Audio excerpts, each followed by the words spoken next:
مسجد الحرام اور مسجد نبوی کی تعمیر کے معجزات۔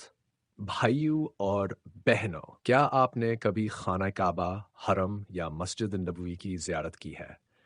کیا آپ جانتے ہیں کہ یہ مقامات کتنے خوبصورت اور روحانی ہیں؟ وہاں جا کر کیسا لگتا ہے؟ ہمیں ایک خاص جذباتی اور روحانی تعلق کیوں محسوس ہوتا ہے؟ کیا دنیاوی مسائل وہاں بے معنی نہیں لگتے؟ کیا آپ نے کبھی یہ سب محسوس کیا ہے؟ کیا آپ جانتے ہیں یہ عظیم ذمہ داری جس شخص کو سونپی گئی وہ کوئی عام انسان تھا؟ نہیں، یہ محمد کمال اسماعیل تھے، جو ایک مصری معمار اور انجینئر تھے۔ کیا آپ سمجھتے ہیں کہ جس شخص کو دنیا کے سب سے مقدس مقامات کو تعمیر کرنے کا شرف ملے وہ کوئی عام انسان ہو سکتا ہے؟ کیا یہ ممکن ہے؟ ہرگز نہیں۔ اللہ نے خود اس کو منتخب کیا تھا۔ کیا یہ حقیقت نہیں؟ ڈاکٹر کمال اسماعیل مصر میں سب سے کم عمر طالب علم تھے۔ ہے نا حیرت کی بات؟ کیا آپ جانتے ہیں کہ انہوں نے رائل اسکول آف انجینئرنگ سے سب سے پہلے گریجویشن کیا تھا اور پھر اسلامی فن تعمیر میں اعلیٰ تعلیم کے لیے یورپ گئے؟ وہ پہلے شخص تھے جنہوں نے حرمین شریفین کی مکمل تعمیر کا چارج لیا۔ کیا یہ حیرت انگیز نہیں؟ Tats. And Tirses.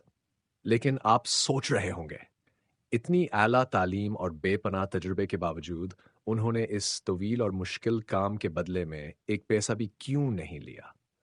کیا آپ جانتے ہیں کیوں؟ کیونکہ ڈاکٹر کمال اسماعیل نے کہا تھا، میں دنیاوی دولت کیوں لوں جبکہ مجھے دنیا کے سب سے مقدس مقامات کو تعمیر کرنے کا شرف حاصل ہوا۔ کیا آپ ان کی سوچ کی گہرائی کو محسوس کر رہے ہیں؟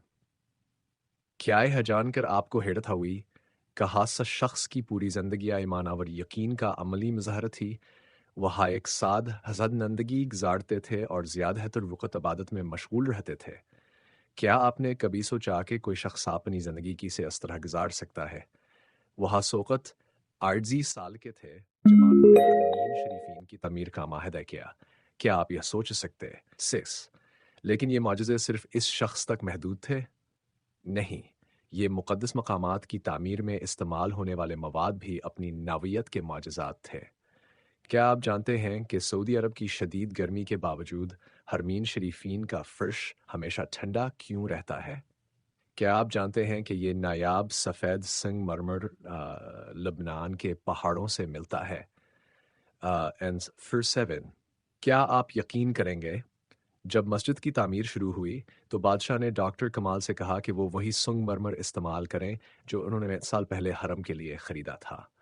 لیکن جب ڈاکٹر کمال اس کمپنی سے ملے تو کیا آپ سوچ سکتے ہیں کہ انہیں کیا جواب ملا؟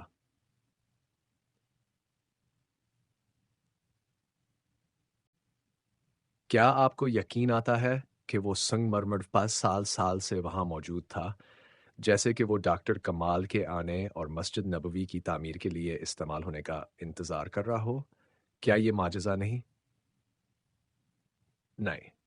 کیا آپ سوچ سکتے ہیں؟ ڈاکٹر کمال نے خوشی سے آنسو بہا دیے اور کمپنی کے مالک کو ایک چیک دیا، لیکن کیا آپ جانتے ہیں کمپنی کے مالک نے پیسہ لینے سے بھی انکار کر دیا۔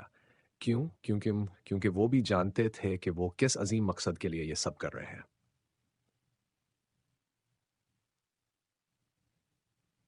یہ وہ مسجد تھی جسے رسول اللہ حضرت محمد صلی اللہ علیہ وسلم نے اپنے ہاتھوں سے تعمیر کیا تھا۔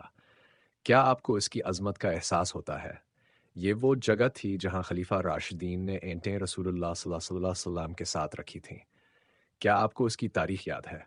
کیا آپ سوچ سکتے ہیں کتنے خوش نصیب وہ لوگ تھے جنہیں اس مقدس مقام کی تعمیر نو میں حصہ لینے کا شرف ملا؟